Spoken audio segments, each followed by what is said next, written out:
오늘 말씀은 골로새서 2장 6절 7절과 3장 12절부터 15절입니다. 그러므로 여러분이 그리스도 예수를 주님으로 받아들였으니 그분 안에서 살아가십시오. 여러분은 그분 안에 뿌리를 받고 세우심을 입어서 가르침을 받은 대로 믿음을 굳게 하여 감사의 마음이 넘치게 하십시오. 그러므로 여러분은 하나님의 택하심을 입은 사랑받는 거룩한 사람답게 동정심과 친절함과 겸손함과 온유함과 오래 참음을 옷 입듯이 입으십시오. 누가 누구에게 불평할 일이 있더라도 서로 용납하여 주고 서로 용서하여 주십시오. 주님께서 여러분을 용서하신 것과 같이 여러분도 서로 용서하십시오. 이 모든 것 위에 사랑을 더하십시오. 사랑은 완전하게 묶는 띠입니다. 그리스도의 평화가 여러분의 마음을 지배하게 하십시오. 이 평화를 누리도록 여러분은 부르심을 받아 한 몸이 되었습니다. 또 여러분은 감사하는 사람이 되십시오. 언제부터 우리 인류의 역사에서, 역사로 기록되기 훨씬 전부터 우리 인류는 시간을 계산하면서 살았는지가 궁금해집니다. 이렇게 벌거벗고 돌도끼 들고 짐승 잡으러 다닐 때 그때 그 사람들한테는 시간이라는 게 뭐였을까? 어떻게 시간을 계산했을까?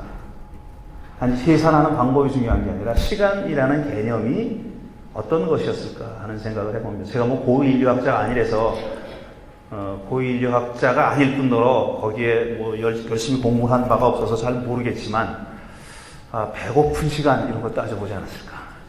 배고프면 먹고 잡아먹고 배부르면 안 먹고 그걸로 시간 계산하지 않았을까 하는 그런 생각을 해봅니다. 이건 전혀 학술적인 의미가 없는 저 혼자만의 개인적인 생각입니다. 지금은 우리가 1시니 2시니 오후 1시니 새벽 2시니 이렇게 숫자로 시간을 세죠. 아이고 벌써 새벽 1시가 됐네. 왜 잠이 안 오지? 이렇게. 근데 그 이전에는 자신이 인신이 하고 문자로 셌잖아요. 근데 그것도 사실 숫자로 환산할 수 있는 시간이긴 했지만 자시다 인시다 이런 문자로 시간을 셌던 시절도 있었습니다. 어쨌든 시간을 계산하고 싶은 겁니다. 지금이 하루에 언제쯤인지 어느 시점인지 이렇게 뭐라 그러나 이게 지금 어느 지점에 와 있는지 하는 것을 따져보고 계산해 보고 싶었던 거죠. 시간이라는 것이 참 우리네 삶에서는 중요한 의미를 갖고 있습니다. 흔히 우리는 시간을 과거, 현재, 미래 이렇게 나누죠. 오늘이 12월 30일인데 내일이 31일, 하루 더 지나면 이제 2018년은 과거가 되고 2019년이 되는 거죠. 2019년이 현재가 되는데 지금으로서는 2019년은 미래입니다. 아주 오래전에 읽은 짤막한 수필인데 여전히 기억나는 수필이 있습니다. 종교학자 정진홍 교수가 쓰신 글인데 시간에 관한 아주 짧은 글이었습니다. 우리는 시간을 제가 방금 말씀드린 대로 과거, 현재, 미래 이렇게 구분해서 살고 있죠. 그리고 쓸 때도 그렇게 씁니다. 과거에는 과거형을 쓰죠. 했다, 뭐뭐이었다. 그리고 현재는 현재형을 씁니다. 뭐뭐이다, 한다. 그 다음에 미래형을 쓰죠. 뭐뭐일 것이다, 할 것이다. 이렇게 과거와 현재와 미래를 구분해서 생각하고 있고 또 구분해서 서술하고 있습니다. 그런데 아프리카의 어떤 부족은 그 글에는 이름이 있었어요. 근데 제가 이름을 기억 못하는 겁니다. 어떤 부족은 가까운 과거와 현재, 그 다음에 가까운 미래와 현재를 구분하지 않는다. 그러니까 가까운 과거에 일어난 일은 현재인 것처럼 서술하고 또 곧 일어날 일은 지금 마치 일어난 것처럼 서술한다는 겁니다. 과거는 이미 끝나버린 일이 아니라 지금도 영향을 미치고 있고 미래의 일도 가까운 미래라면 아직 일어나진 않았지만 곧 일어날 일이므로 현재도 그와 무관하지 않다는 그런 생각을 하고 있는 거죠. 그런 가까운 과거와 가까운 미래는 현재와 떼어놓고 생각할 수 없다는 생각이 이 서술하는 방식에, 그들의 사고방식에 자리 잡고 있는 겁니다. 그러니까 이들의 시간 개념에 따르면 과거와 현재와 가까운 미래는 함께 어우러져 있는 거죠. 한 덩어리인 거죠. 이게 나눌 수 있는 게 아니라 나눠지지 않는다고 생각하는 겁니다. 저는 상당히 의미가 있는 그런 생각이라는 그런 느낌 때문에 아직도 이 글을 기억하고 있습니다. 오늘이 12월 30일이니까 이틀 후면은 이제 2019년 새해가 됩니다. 또 오늘 우리는 송년주일로 지키고 있습니다. 연말이 되면은 아주 별 이유 없이 괜히 허전하고 괜히 의기소침해지고 우울해진다는 사람들이 많이 있습니다. 나는 도대체 한 해 동안 뭐라고 살았나 하고 싶은 생각이 드는 겁니다. 아유, 괜히 시간만 흘려보낸 것 같네. 이런 생각이죠. 나는 이렇게 공허하고 우울한데 다른 사람들은 안 그런 것 같아서 또 더 공허해집니다. 왜 나만 이래? 왜 나만 갖고 이래? 이런 거죠. 또 세상은 나는 이렇게 공허하고 그냥 허전한데 세상은 나 없이도 잘 돌아가는 것 같아요. 그러니까 또 더욱 허전해지고 우울해지는 사람들이 많다고 합니다. 그래서 연말에는 참 뭐라고 해야 될까? 안타까운데 연말에는 자살하는 사람들이 늘어난다. 이런 통계가 있다고 그래요. 연말에 자살하는 사람들, 이런 이유 없는 우울증, 이유 없는 공허함, 이런 것 때문에 스스로 목숨을 끊는 사람들이 평소보다 많아진다는 그런 안타까운 통계도 있다고 합니다. 저는 이런 병이라면 병을 치유할 수 있는 아주 어렵지 않은 방법이 있는데, 어려울 수도 있겠어요. 어렵지 않은 방법이 있는데 그건 그냥 있는 그대로 현실을 받아들이는 겁니다. 그냥 우린 그런 사람이에요. 인위적으로 시간을 정해놓은, 마디를 정해놓은 시간 가운데 연말이라는 게 무슨 12월 31일 자정 직후와 12월 1월 1일 자정 이후가 뭐가 다르겠어요. 뭐 10, 9, 8 해가지고 카운트다운 해가지고 드디어 해피 뉴 이어 하고 그 다음에 하고 뭐가 다르겠냐고요. 그냥 아무것도 달라지는 건 없는 거죠. 근데 우리가 인위적으로 그 시간을 끊어가지고 아유 요때까지는 뭘 해야 되는데 하는 생각이 있는 거예요. 아니 그때까지 안 하면 못 돼. 그 다음에 하면 되는데, 그죠? 그 다음에 영 못하면 또 할 수 없죠. 뭐 어떻게 해요. 그런데 그걸 인위적으로 끊어가지고 이게 뭐 여기는 올해의 마지막 날이고 그 다음에는 새해 첫날이라고 그래 끊어서 그렇게 마음속에 이게 담겨져 있으니까 그게 고정관념이 돼 있고 그게 아예 그냥 그 프레임이 돼버렸으니까 더 우울해지고 안타까워지고 하는 거죠. 그냥 올해 마지막 날과 내년 첫날이 큰 차이가 없다. 떡국 한 그릇 먹는 거다라고 생각하고 그 다음에 이건 내가 할 수 있는 최선을 다했다. 나는 정말 열심히 살았다. 근데 이거밖에 안 된다. 그럼 이거밖에 안 되는 거예요. 다른 뭐 굉장히 능력 있는 사람들하고 비교해가지고 그 사람은 저 사람 저렇게 했는데 저 사람 저렇게 돈을 많이 벌었는데 저 사람 저렇게 많은 업적을 낳았는데 나는 왜 이렇게 못할까? 그건 내가 그렇게 생긴 거예요. 그냥 나는 최선을 다했으면은 그냥 받아들이면 좋겠어요. 있는 그대로 자신을 바라봐주고 있는 그대로 현실을 인정하면은 이런 쓸데없는 공허함, 허전함 이런 것들은 갖지 않을 수 있다는 겁니다. 제가 지금 긍정의 힘 이런 거 얘기하는 거 아닙니다. 매사를 긍정적으로 생각하면 그런 긍정적인 일들이 반드시 이루어질 거다. 원하는 것에 집중하면 그건 뭐든지 가질 수 있다. 세상은 당신이 원하는 것을 주기 위해서 존재한다. 뭐 이런 쓸데없는 얘기 하는 거 아닙니다. 전혀 그런 얘기가 아니라 정말 있는 그대로 받아들이자. 장밋빛 꿈이 그냥 빛나지 않는 그런 들꽃의 꿈이 되는 게 전혀 이상하지도 않다. 이상하게 생각하지 말자는 겁니다. 우리 사람인 이상 흔들릴 때가 있습니다.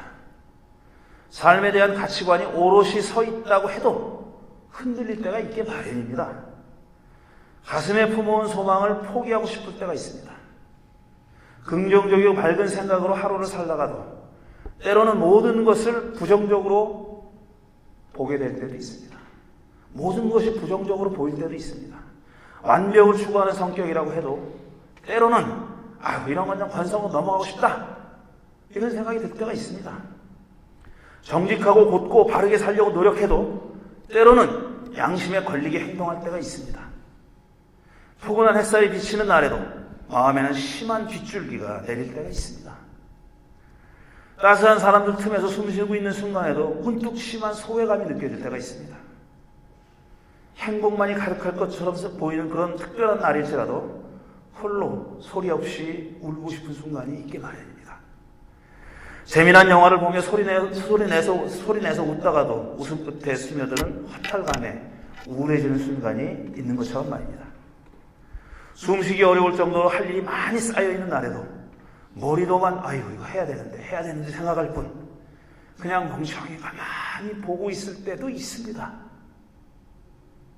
우리 삶이 늘 한결같기를 바라지만 시시때때로 찾아오는 그런 변화에 혼란스러울 때가 있습니다. 하지만 하나님은 우리가 밝을 때만 우리를 봐주시는 분은 아니라고 믿습니다.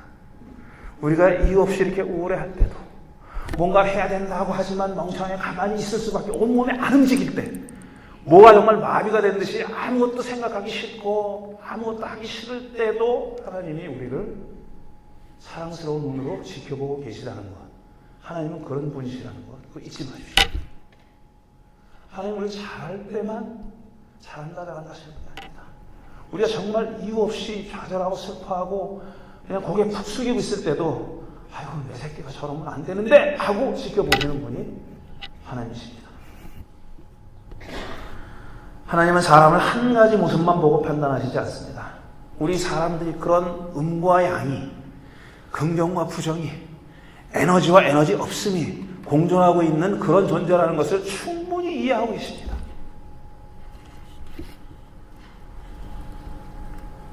하나님은 흔들림 또한 우리 사람들이, 당신의 자녀들이 살아가는 하나의 모습이다, 이걸 아시는 분입니다.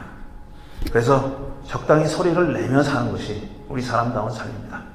좋으면 웃고 슬프면 울고 울음도 못 울을 정도로 정말 쓰라리면 쓰라린 대로 있는 모습 그대로 하나님께서 보고 계시고, 그걸 보여드리는 것을 전혀 부끄러워하지 마시고 창피하지 마시고 아파하지도 마십시오.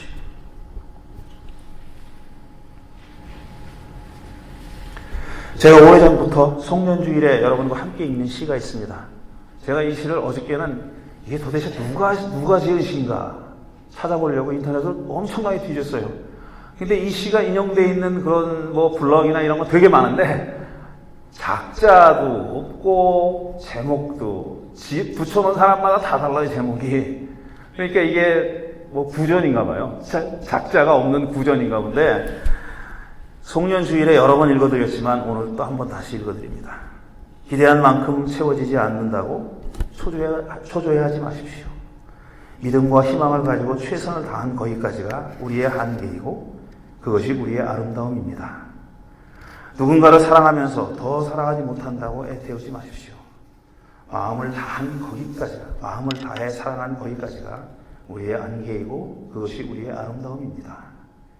지금 슬픔에 젖어 있다면 더 많은 눈물을 흘리지 못한다고 자신을 탓하지 마십시오. 우리가 흘린 눈물 거기까지가 우리의 한계이고 그것이 우리의 아름다움입니다. 누군가를 완전히 용서하지 못한다고 부끄러워하지 마십시오. 아파하면서 용서를 생각한 거기까지가 우리의 한계이고 그것이 우리의 아름다움입니다. 모든 욕심을 버리지 못한다고 괴로워하지 마십시오. 날마다 마음을 비우면서 괴로워한 거기까지가 우리의 한계이고 그것이 우리의 아름다움입니다. 빨리 달리지 못한다고 내 발걸음을 아쉬워하지 마십시오. 내 모습 그대로 최선을 다해 걷는 거기까지가 우리의 한계이고 그것이 우리의 아름다움입니다. 세상의 모든 꽃과 잎은 더 아름답게 피지 못한다고 안달하지 않습니다. 자기 이름으로 피어난 거기까지가 꽃과 잎의 한계이고 그것이 최상의 아름다움입니다. 여러분의 2018년은 어땠습니까? 사실 연말이니까 제가 묻는 겁니다. 대답하실 거 없습니다. 생각하실 것도 없어요. 내 2018년이 어땠는지 생각 안 하셔도 됩니다. 살아왔고 우리는 살아남았고 또 살아갈 것입니다.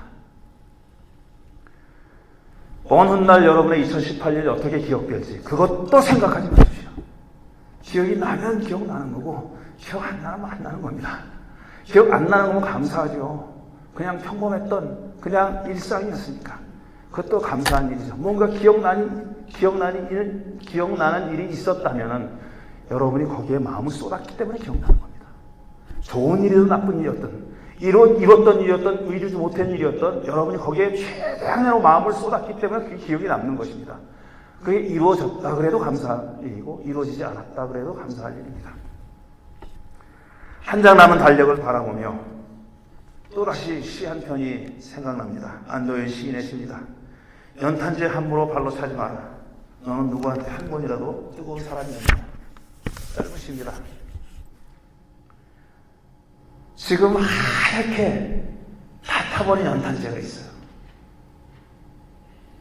하얗게 다 타버린 연탄재가 있습니다. 사람들은 그렇게 하얗게 탄 재를 봅니다. 근데 이 시인은 뭘 봤느냐 하면 그렇게 재가 되기까지 뜨겁게 불타올랐던 그 뜨거운 불길을 본 겁니다. 그러니까 시인의 눈에는 그냥 육신의 눈에 보이지 않는 그 어떤 경험이 그 연탄이 경험했던 것이 눈에 보인 겁니다. 그러니까 너 저거 재라고 차버리지 마라. 한때 저 연탄은 정말 뜨겁게 타올랐던 적이 있었던 거야 라고 말하고 싶습니다. 그리고 그대는 저 연탄처럼 뜨겁게 타오른 적이 있었느냐? 사실 자기 자신한테 물어보는 겁니다. 나는 저렇게 뜨겁게 타올랐던 적이 있었는가 하고 스스로에게 물어보는 것입니다. 여러분은, 저도 그렇고 여러분은 한 해 동안 뜨겁게 타오르는 그런 연탄불이었습니다. 우리가 오랫동안 기도하고 계획했던 일을 했고 그 일이 무엇이 됐든지 간에 여러분 그걸 이뤘습니다. 그걸 이루고 지금 마지막 주일에 여기 앉아 계시는 겁니다. 우리가 간절하게 기도했던 기도의 제목이 이루어졌습니다. 하나는 생각을 하실 겁니다. 여러분 지난 1년을 생각하면 우리가 기도했던 것들이 정말 뜨겁게 간절하게 기도했던 것들이 어떻게 이루어졌는지 하는 것이 떠오르실 것입니다. 또 이루어지지 않은 일도 떠오를 겁니다.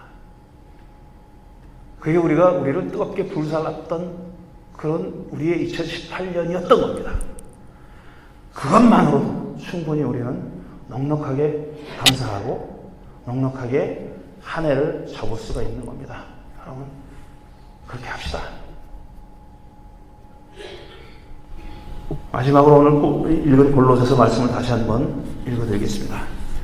그러므로 여러분은 하나님의 택하심을 입은 사랑받는 거룩한 사람답게 동정심과 친절함과 겸손함과 온전함과 오래 참음을 옷 입듯이 입으십시오. 누가 누구에게 불평할 일이 있더라도 서로 용납해주고 서로 용서해 주십시오. 주님께서 여러분을 용서하신 것과 같이 여러분도 서로 용서하십시오. 이 모든 것 위에 사랑을 더하십시오.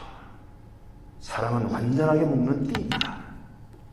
그리스도의 평화가 여러분의 마음을 지배하게 하십시오. 이 평화를 누리도록 여러분은 부르심을 받아 한 몸이 되었습니다. 또 여러분 감사하는 사람이 되십시오.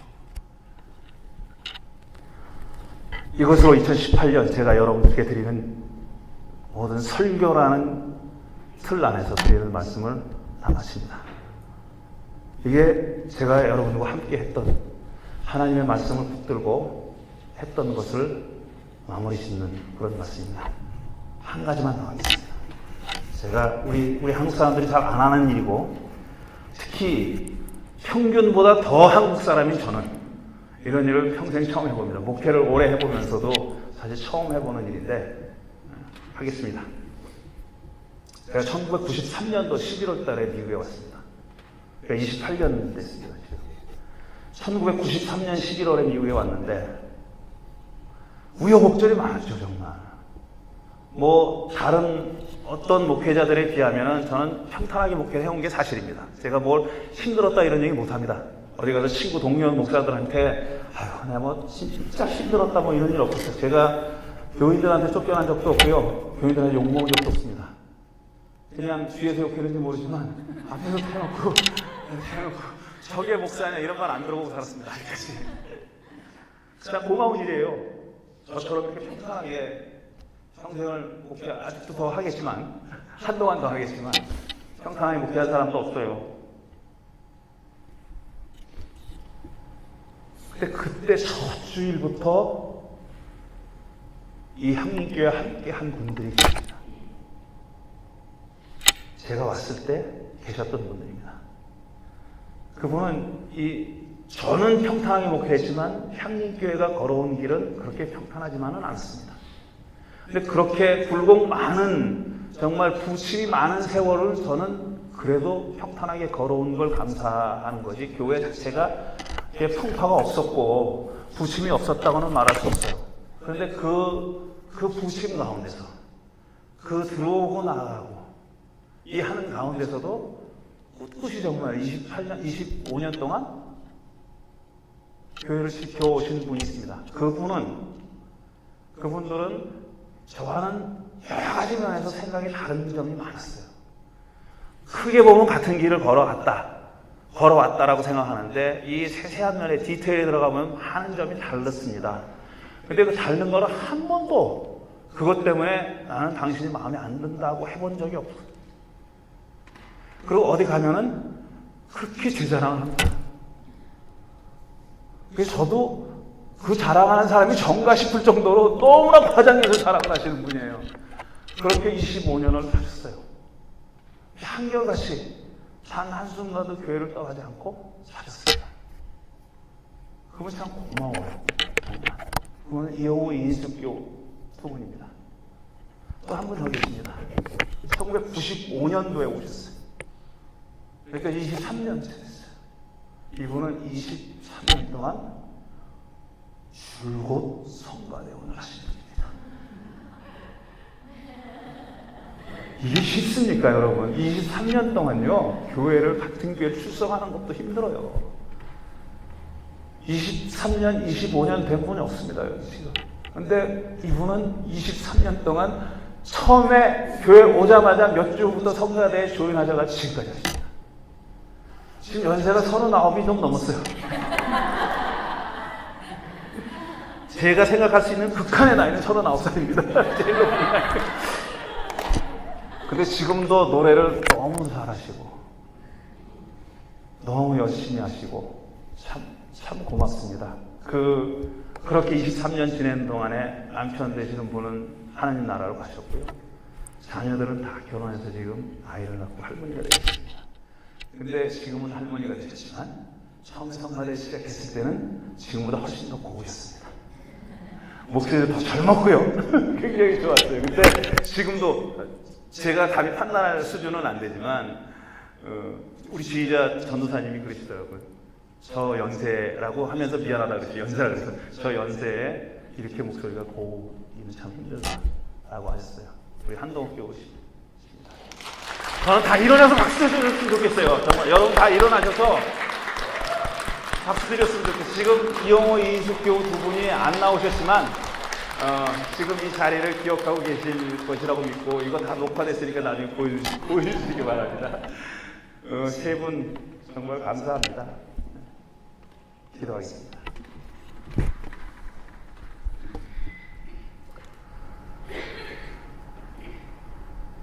또 시간은 흘러가고 삶은 계속되겠지요. 우리는 그 안에서 하나님의 돌보시는 가운데서 또 살아가겠습니다. 최선을 다해 열심히 살겠습니다. 그렇게 최선을 다해서 살아온 올 한 해의 삶, 우리가 돌아보며 스스로 뿌듯한 마음을 가져봅니다. 우리가 주님의 인도하심 가운데 우리 신앙의 친구들과 동료들과 함께 정말 최선을 다해서 살아왔습니다. 하나님 저희 칭찬해 주시고 또 새롭게 펼쳐지는 한 해에는 더 열심히 더 많은 결실을 거두며 살아갈 수 있도록 우리 향민 모든 식구들을 붙들어 주시고 인도해 주시기를 간절히 바랍니다. 특별히 우리 사랑하는 아이들 이렇게 건강하게 아무 문제 없이 큰 병 걸리지 않게 인도해 주신 것, 돌보아 주신 것 감사드립니다. 새 너희들이 무럭무럭 자라서 앞으로 우리 사회를 책임지고 이끌어 나가는 그런 사람들로 만들어 주시기를 간절히 기도합니다. 그들이 무슨 세상적인 성공을 하기를 기도하지 않습니다. 있는 위치에서 조그만 촛불이 될 수 있기를, 작은 빛이 되어 주위를 밝히게 되기를 그렇게 기도드립니다. 그런 마음가짐으로 자랄 수 있도록 우리 어른들이 먼저 그런 심정으로, 그런 촛불이 되어 살아갈 수 있도록 은혜 허락해 주시옵소서. 한 해 지켜주신 하나님께 정말 깊이 감사드리며 이 모든 말씀을 예수님의 이름으로 기도합니다. 아멘.